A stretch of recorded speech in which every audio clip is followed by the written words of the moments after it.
I den her video vil vi fortælle noget om omsætning af sukker til energi i det man kalder respirationen, og den er populært kendt som at sukker plus 6 ilt, det giver 6 vand, 6 CO2 og 30 ATP.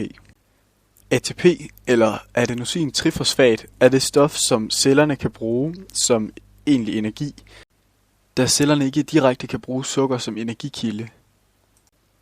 Den første proces i omdannelsen af sukker til ATP, den hedder glykolysen, og den foregår inde i cellen.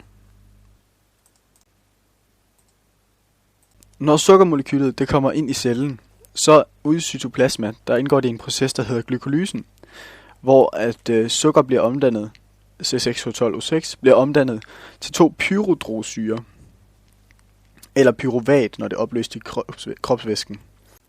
Dette trin består af 10 enzymatiske processer. Det giver netto 2 ATP. Det giver egentlig 4, men processen forbruger 2 i en af delprocesserne, så derfor ender man med 2 ATP. Derefter indgår pyrodrosyren i noget, der hedder dekarbosylering, og der sker det, at pyrodrosyren diffunderer fra cytoplasma ind i mitokondriet, og indgår nu i en proces, hvor det reagerer med coenzym A. Bindingen til coenzym A er nødvendigt for den videre nedbrydning, og mens at processen sker, så fraspaltes der samtidig CO2. Desuden bliver et enzym, der hedder NAD+, omdannet til NADH. Så er der noget, der hedder Krebscyklus. Og der har man det her pyrodrosyre, der har reageret med coenzym A, som man kalder for acetyl-S-coenzym A. Og det indgår nu i Krebscyklus, som består af 10 delprocesser. Men ved disse delprocesser er det vigtigste egentlig, at acetyldelen i acetyl-S-CoA, eller acetyl-svovl-coenzym A, bliver omdannet til CO2, samtidig med, at der dannes energi, i alt 2 ATP. Og de bliver så overført til respirationskæden. Og samtidig med, at hydrogen bliver overført til NAD+, og FAD, som begge er bæreenzymer, der kan bære hydrogen. Respirationskæden er en række processer, hvor at NADH og H+, og FADH2 afleverer deres H'er.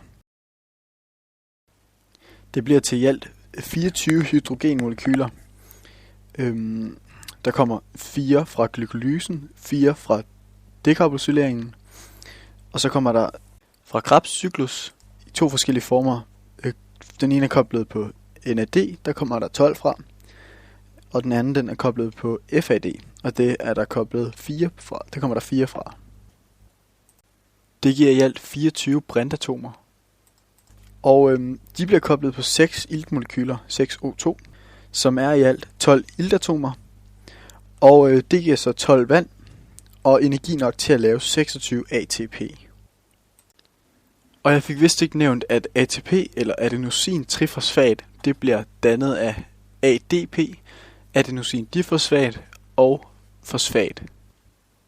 Respirationskæden giver i alt 26 ATP, og sammen med de 4 ATP, som der kommer fra henholdsvis glykolysen og Krebscyklus, der kommer 2 ATP fra Krebscyklus. Det giver så i alt 30 ATP,